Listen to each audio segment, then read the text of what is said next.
Finance बँकेच्या वसुली कर्मचाऱ्यांनी कर्जदार शेतमजुरावर प्राणघातक हल्ला केलेला आहे। बँकेचा थकीत हप्ता न भरल्यानं बँकेच्या वसुली कर्मचाऱ्यांनी तलवारीनं वार केलेत।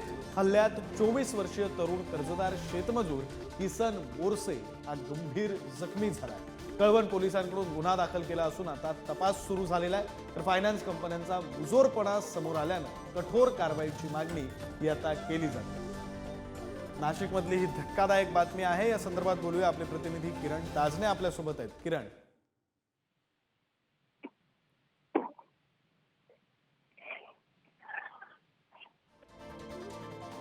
काही कारणास्तव किरण यांच्यापर्यंत आपला आवाज पोहोचत नाही, मात्र नाशिक मधली ही धक्कादायक बातमी आपण पाहतोय।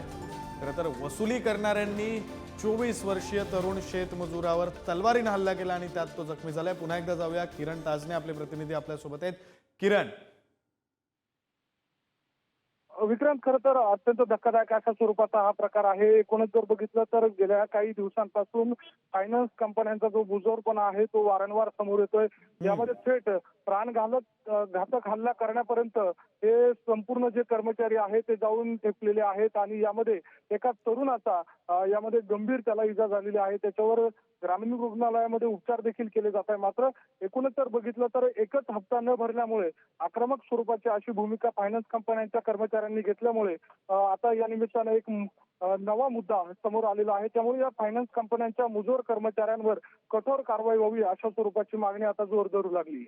बरं, धन्यवाद किरण, तुम्ही दिलेल्या या सगळ्या सविस्तर तपशीलासाठी।